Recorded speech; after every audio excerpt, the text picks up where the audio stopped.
कहानी की शुरुआत में हम टॉम नाम के एक आदमी को देखते हैं जिसके ऊपर आज भूत पिशाच का साया है। इसीलिए बिस्तर से उठकर वो आत्महत्या करने के लिए प्लान बना रहा था। तभी एक औरत उसके बिस्तर से उठकर कहती है, ए आइटम इतनी जल्दी उठा क्यों? दूसरा कहती है, शुरू करना यार। तीसरा कहती है, आज पूरा दिन लेना हमारी। उधर टॉम को कुछ भी समझ में नहीं आ रहा था कि अगली रात उसने कितना गुलछड़े उड़ाया है। तभी वो एक फोटो में एक भूत को देखता है जो मुंह उठाकर फोटो खींचने के लिए आया था, जिसको देखकर उसकी फट जाती है और वो ब्लेड से नस काटने के लिए जाता है। दूसरी तरफ तब तक उसके घर में उसकी एक्स गर्लफ्रेंड निर्मा आती है और उसके पास आकर उसे गले लगा लेती है। वो अपनी बड़बड़ चालू करती है, लेकिन टॉम तो अभी 3 खूबसूरत लड़कियों के साथ मुंह काला करके देवदास बना हुआ था। वो कहती है, मैंने सुना है तुम किसी को डेटिंग कर रहे हो, क्या मुझसे उसको मिलाओगे नहीं? तभी वो बेडरूम की तरफ झांकती है और उन 3 खूबसूरत औरतों को पैंटी पहनकर एक दूसरे की तरफ तकिया फेंक कर मजा करते हुए देखती है। इधर टॉम को मरने की बहुत हड़बड़ी थी, इसलिए वो टेबल में रखा हुआ नींद की गोलियों को खाकर मरने का फैसला करता है। लेकिन इससे पहले वो बालकनी जाकर आखिरी बार के लिए बाहर का नजारा देखने लगता है। इसी बीच निर्मा बातों बातों में उस नींद की गोलियों से भरा हुआ डिब्बा उठा लेती है, जिस वजह से टॉम वहाँ पर आकर बिना देखे ही एक दूसरे डिब्बे को उठाकर सारी गोलियां बिना पानी के जेम्स की तरह निगल जाता है। तभी वो देखता है कि उसने कोई नींद की गोली नहीं बल्कि वाइग्रा की गोली खा लिया है। दोस्तों, अगर आपको वाइग्रा किस चीज की दवाई है इसके बारे में पता नहीं है तो कांग्रेचुलेशन, अभी तक आप बच्चे हो। इधर वाइग्रा की गोलियां खाने की वजह से उसकी मर्दों की ताकत बढ़ने लगता है और बढ़ते बढ़ते वो 1 हाथ लंबा और 2 लीटर की पेप्सी की बोतल की तरह चौड़ा और भारी बन जाता है, जिसकी वजन उससे संभाला नहीं जा रहा था। इसलिए वो लुढ़क लुढ़क कर बालकनी पहुंच जाता है और उसकी वजन से नीचे गिर जाता है। निर्मा आकर देखती है कि उसकी मौत हो चुकी है और हम देखते हैं कि उसकी मौत किसी दुर्घटना से कम नहीं और उसने मरते मरते तो म्युनिसिपैलिटी का रास्ता भी खोद दिया है। खैर, आगे हम एक बेचारे आत्मा हैंगर को देखते हैं जो क्रेन से भारी भरकम सामानों को इधर उधर कर रहा था। उसे पैसों की काफी जरूरत है, इसलिए वो ओवर ड्यूटी करता है, जिससे वो काम बिगाड़ देता है और उसको उसकी नौकरी से निकाल दिया जाता है। आगे वो एक नाइट क्लब में जाता है जहाँ पर एक खूबसूरत बारटेंडर लड़की उससे पूछती है कि उसकी जिंदगी कैसे चल रही है, जिसमें वो कहता है कि उसकी जिंदगी तो एक बस मजाक बन चुका है। तभी उसकी मुलाकात उसकी 2 दोस्त जय और बीरू से होता है और बीरू उसके सीने पर सर ठोककर उसे वेलकम करता है। जय की बातों से हमें पता चलता है कि जय के बाप ने हैंगर की माँ को लपेट चुका है, यानी उन दोनों के बीच नाजायज रिश्ता था। हैंगर कहता है, छोड़ ये सब कुछ, तुझे मैरी पता है? अरे तेरी झक्कास बीवी कौन भूल सकता है, हमने तो कितनी बार चाय पिया है तेरे घर जाकर। छोड़कर चली गई मुझे, तुझे छोड़कर चली गई, बहुत बुरा हुआ तेरे साथ, चल हम लोग कहीं पर फिशिंग करने के लिए चलते हैं। जिसके बाद वो अपने ख्यालों में डूब जाता है और हम देखते हैं कि अगली बार जय और बीरू फिशिंग करने के लिए जब गए थे तभी वो दोनों एक ही टेंट पर सोए थे और एक साथ उस टेंट के अंदर घोर तपस्या किए थे।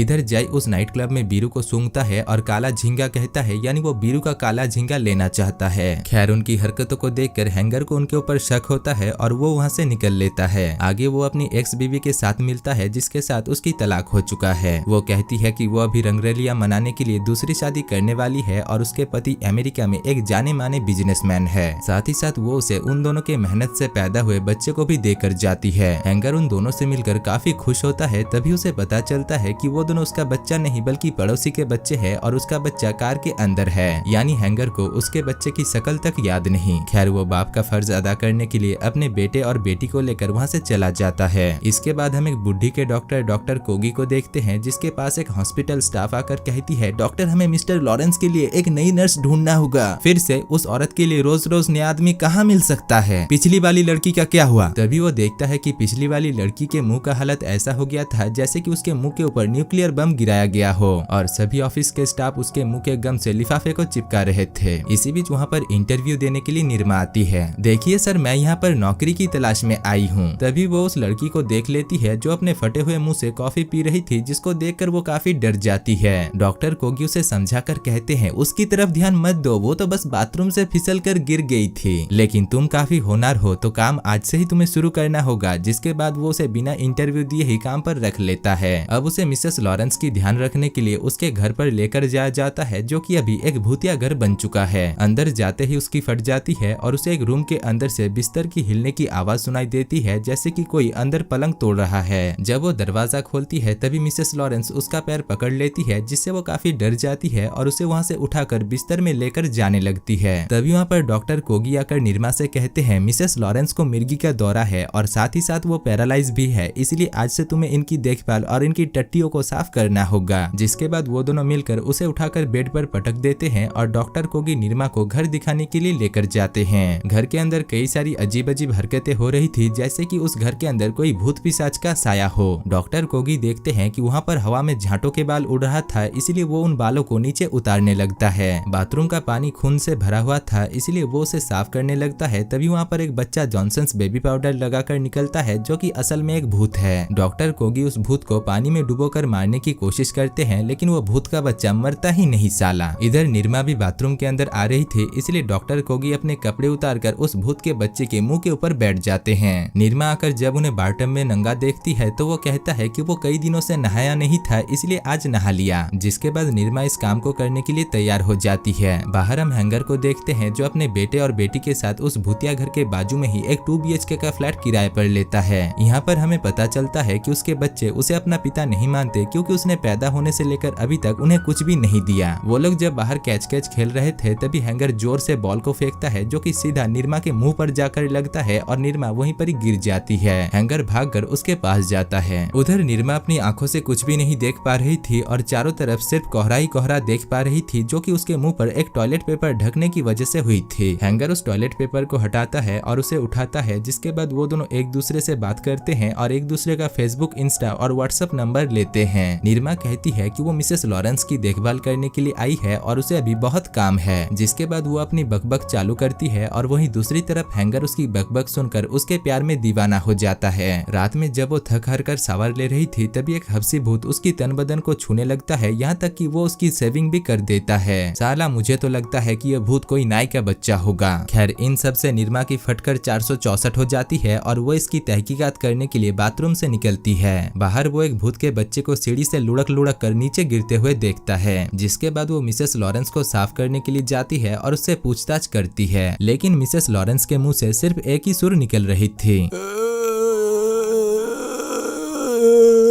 निरमा यहाँ पर भी अपनी बकबक जारी रखती है और बातों बातों में वो मिसेस लॉरेंस को उसकी गर्मा गर्म मूत से धोने लगती है और आखिर में वो उसके सर पर भी गर्मा गर्म मूत निचोड़ देती है। तभी वो देखती है कि उसने क्या कांड कर दिया है, इसलिए वो तुरंत गाड़ी धोने वाली पानी के पाइप को लेकर आती है, जिसको मिसेस लॉरेंस के मुंह पर मारती है और मिसेस लॉरेंस दूर झाड़ियों में जाकर गिरती है। इसी बीच उसे घर के अंदर से उस हब्सी भूत की आवाज सुनाई देती है और वो उसे चेक करने के लिए घर के अंदर जाती है। अब क्योंकि रात का समय था और मूवी भी भूतिया है, इसलिए करंट चली जाती है और वो लाइटर लेकर उस भूत को ढूंढने लगती है। काफी देर तक ढूंढने के बाद उसे वो भूत का बच्चा मिल जाती है, जो कि जॉनसन्स बेबी पाउडर लगाकर उसके सामने आता है, जिसको देखकर वो डर के मारे छुप जाती है। अगली सुबह वो ये बात अपने पड़ोसी हैंक को जाकर बताती है। मैं तो कल डरी गई थी, मैं जब शावर ले रही थी तभी एक भूत मुझे पीछे से आकर छू रहा था। हो सकता है कि वो कोई तुम्हारा पुराना आशिक होगा। नहीं नहीं, मेरी कोई आशिक वाशिक नहीं है। जिसके बाद वो फिर से उसे अपनी रामायण सुनाती है और उसे अपनी पहली शादी के बारे में बताती है। वो कहती है कि उसके पहले पति दिन रात सुबह शाम बस उसकी ले लेकर उसके पिछोंडे को सुतली बम से न्यूक्लियर बम की तरह बड़ा बना दिया था और दूसरे पति ने उसे रेसलिंग करवाने के लिए एक रिंग पर उतार दिया था, जिसमें जब वो एक रेसलर को मारने के लिए गई थी तभी वहाँ पर एक दुर्घटना हो जाती है, जिससे उसके पति के साथ साथ कई सारे लोग भगवान के प्यारे हो गए थे। लेकिन साथ ही साथ वो ये भी कहती है कि मैं तीसरा मंगलसूत्र उसी से पहनूंगी जो मुझे दिन रात सुबह शाम पलंग तोड़ एक्सरसाइज करवाए। जिसके बाद वो दोनों एक दूसरे को किस करते हैं, यानी वो दोनों एक दूसरे के प्यार में पड़ चुके हैं। तभी वहाँ पर एक जोरदार बादल गरजता है और आंधी आने लगता है। निरमा उस बादल को देखकर कहती है, ये बादल तो कुछ जाना पहचाना लग रहा है। हम देखते हैं कि वो बादल किसी आदमी के पिछवाड़े के जैसा लग रहा था और बिजली का पाद मार रहा था, जिसको देखकर तुरंत वो सभी डर के मारे घर के अंदर घुस जाते हैं। थोड़ी देर बाद आंधी जब शांत होता है तभी हैंगर बाहर अपने बेटे को ढूंढने के लिए जाता है। रास्ते में वो देखता है कि सभी चीज पॉज हो चुका था और किसी की भी गाड़ी स्टार्ट नहीं हो रही थी, यहाँ तक कि एक आदमी की टट्टी भी फंस गई थी। आगे जाकर वो देखता है कि धरती फट चुका है और वहाँ से धुआं निकल रहा है, जिसको देखकर वो डर के मारे दो लड़कियों की संतरे पकड़कर उन्हें पीछे हटाता है। तभी वहाँ पर एक बड़ा सा एलियन आकर पूरे शहर को तबाह करने लगता है, जिससे पूरे शहर में भगदड़ मच जाती है। दूसरी तरफ घर के अंदर निरमा को वो भूत का बच्चा क्लू देता है कि कैसे इसे रोका जा सकता है, जो कहकर वो वहाँ से गायब हो जाता है। जिसके बाद निरमा भी घर से निकलकर भगदड़ में चली जाती है, जहाँ उसकी मुलाकात हैंगर से होता है। वो उसे बताती है कि इन सब में उस भूत बच्चे का हाथ है और वो उन क्लू की मदद से इसे रोक सकती है। लेकिन हैंगर को अपने बच्चे को बचाना था, इसलिए वो निर्मा को अकेले ही ये सब कुछ करने के लिए कहकर अपने बेटे और बेटी को लेकर एक डीजल कार में बैठकर वहाँ से निकल लेता है। दरअसल उसे और निर्मा को वहाँ पर एक ऐसी मशीन मिल गई थी जिसको कार पर लगाने पर उस कार में कोई भूत का साया नहीं रह पाता, जिस वजह से कार स्टार्ट हो जाता है। इधर निर्मा शहर में एक प्लेन को क्रैश हुआ देखती है, तभी एक बक्सा प्लेन से लुढ़क कर आता है और उसके जबड़े में आकर लगता है और वो मुंह के बल आकर गिरती है। इसी बीच प्लेन के अंदर से एक लड़की निकलती है जो निर्मा को देखकर कहती है, अरे निर्मा तू। अब उन दोनों की तू मैं से हमें पता चलता है कि वो दोनों बचपन का लंगोटिया दोस्त है। ओ तेरी की, कितना टाइम हो गया तेरे से मिले हुए, मुझे तो लगा तू मर चुकी होगी। मैं भी वही सोच रही थी, तू भी टपक चुकी होगी। जिसके बाद वो उसे बताती है कि वो अभी एक रिपोर्टर बन चुकी है और गर्मा गर्म न्यूज के तलाश में यहाँ पर आई है। लेकिन इस एलियन अटैक को देखकर उसे लगता है कि इंसान हार चुका है और अब एलियन ही इंसान के ऊपर कब्जा कर लेगा। तभी निर्मा अपनी डायरी निकालती है और कहती है, नहीं ऐसा नहीं हो सकता यार, देख मैंने भूत बच्चे के क्लू से इसका सॉल्यूशन ढूंढ लिया है। उस भूत के बच्चे के हिसाब से उसका घर माइल 62 के आसपास में ही है और वहाँ पर जाकर हम इसे रोक सकते हैं। इसके बाद वो उसे वो मशीन दिखाती है जिससे किसी भी कार को स्टार्ट किया जा सकता है और उसकी मदद से वो दोनों कार लेकर वहाँ से जाने लगती है। अब काफी देर तक सफर करने के बाद वो दोनों काफी थक जाते हैं और निर्मा को काफी नींद आ रही थी, इसीलिए वो अपने सर पर कॉफी डालकर किसी तरीके से जगी रहती है। तभी ब्रेंडा देखती है कि वो दोनों माइल 62 तक पहुँच चुके थे, यानी ये वही जगह है जहाँ पर उस भूत के बच्चे का घर परिवार रहता है। वो दोनों कॉस्ट्यूम बदलकर उसके अंदर चली जाती है, जहाँ पर पहले वो दोनों एक अंधी लड़की और एक बावले आदमी को देखती है जो वहाँ पर रेस कर रहे थे।